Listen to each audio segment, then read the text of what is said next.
그런데 그녀는 아주 잘 키우고 모든 자녀들이 다 장성하게 아주 그 당시에 영향을 끼치는 사람들로 성장시켰습니다. 그래서 나중에 요한 웨슬리가 참 자기 어머니에게 한번 이 어떻게 이 아이들 우리 애를 이렇게 잘 키웠는가 좀 철학을 좀 글로 써달라 이렇게 부탁을 해서 수산나 이렇게 쓴 글이 있습니다. 그 중에 다음과 같은 말이 있습니다. 어린아이들의 마음을 형성하기 위해서 맨 처음 해야 할 일은 그의 의지를 정복하는 것입니다. 그리고 그들에게 순종적인 성격을 가르치는 것입니다. 그 이해를 주지하기 위해서 아이들이 견딜 수 있을 정도로 서서히 진행해야만 합니다. 그러나 의지를 굴복시키는 것은 당장 해야 할 아주 최선의 일이고 빠르면 빠를수록 좋습니다. 교정의 시기를 고려하는 부모들은 친절하고 너그러운 부모로 인정될지 모르나 나는 그런 사람들을 잔인한 부모라고 부르고 싶습니다. 왜냐하면 그러한 부모들은 아이들로 하여금 좋지 못한 습관이 들도록 내버려 두었다가 나중에 그 습관을 산산히 깨트려야만 하는 시기를 맞이하게 되기 때문입니다. 물론 어린 아이이기 때문에 어려서 실수도 많이 하고 잘못도 많이 하는 것은 그냥 넘어가는 게 좋습니다.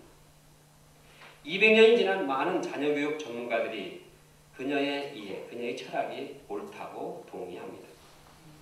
만약 90세 나이가 어린 시절 반항적이고 무리한 습관을 형성하도록 아주 너그럽게 허락한다면 이 성격이 앞으로 20년간을 그를 사로잡게 되기 때문입니다. 사실 그 어린애들 마음속에는 통제받기 원하는 마음이 있습니다. 또 그러한 어린아이에게 있어서 부모가 자기를 통제할 권리를 가지고 행사하기를 원합니다. 그러므로 어린아이가 목이 뻣뻣하게 반응할 때는 부모는 그 어린아이에게서 그 뻣뻣함을 뽑아내야 합니다.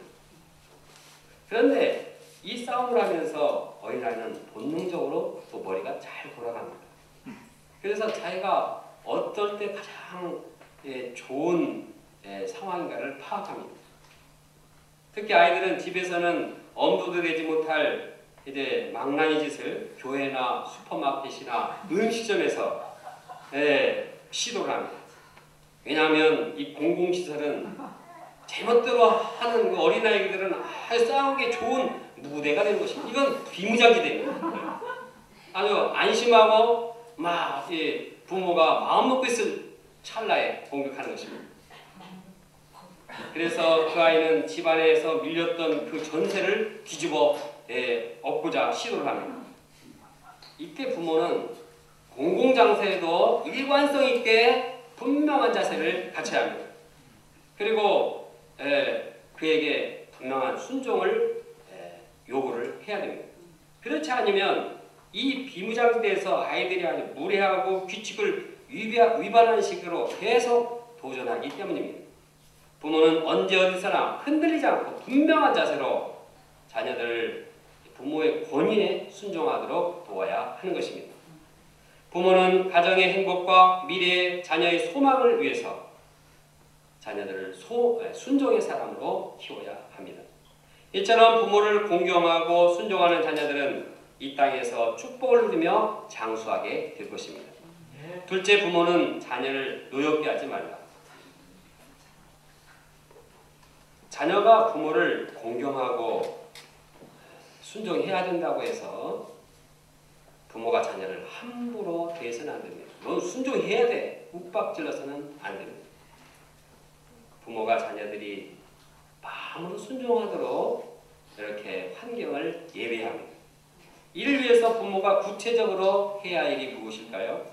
먼저 4절 앞부분에 보면 아비들아 너희 자녀를 노엽게 하지 말라 하고 말씀하고 있습니다.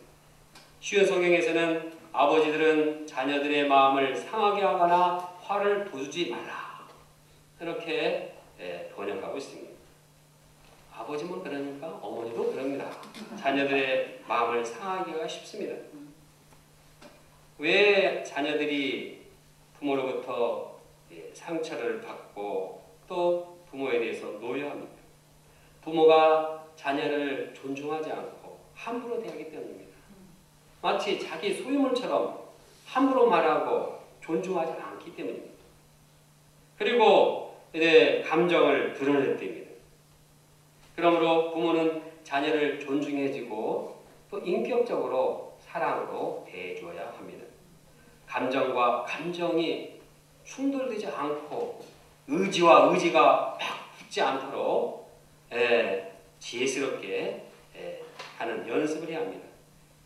함부로 막 성질난다고 아이고 내가 저런 걸 왜 낳았나, 아이고 내가 낳은 자식 왜 저럴까, 이런 생각, 이런 말은 해서는 안 됩니다.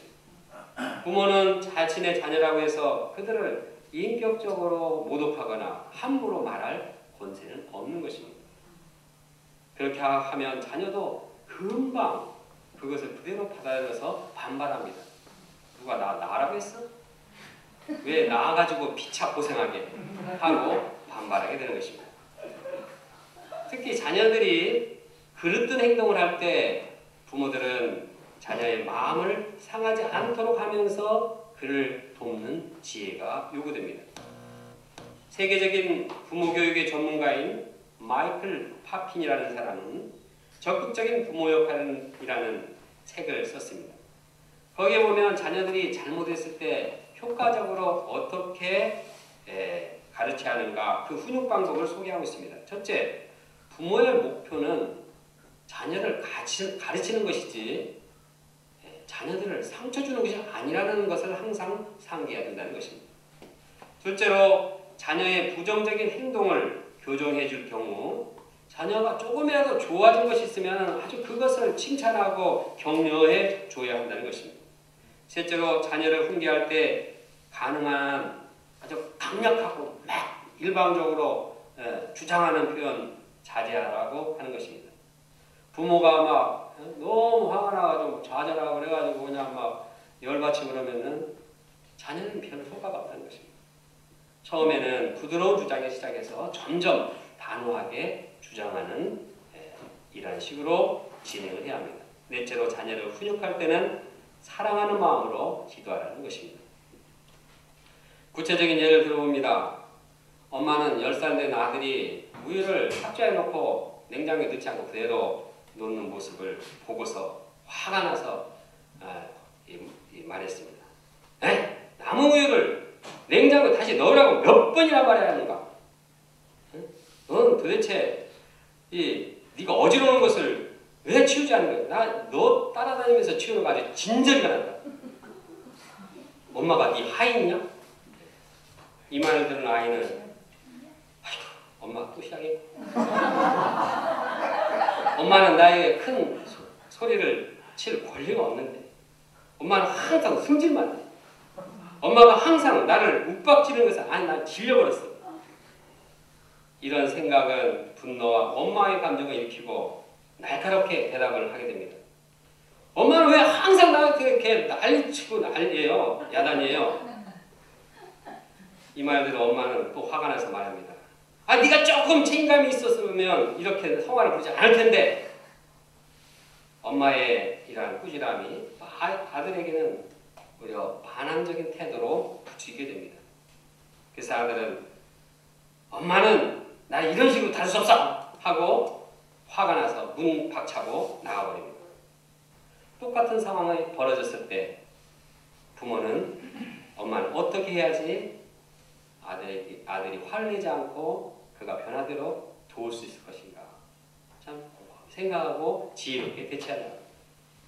정말 자녀가 잘못했을 때 의에게 막 살아나올 때 어떻게 화를 안 참습니까? 눈에 보이는 게 없는데 막 마음에서부터 열이 받치는데 그럴 때 어떻게 해야 합니까? 그럴 때도 자녀에 대한 정중함을 잃어버리지 말아야 합니다. 자녀가 귀한 인격체인 것을 잃지 말아야 합니다. 그리고 정중하게 요청을 해야 합니다. 엄마 좀 도와주지 않겠니? 우유를 냉장고에 좀 갖다 놓아라.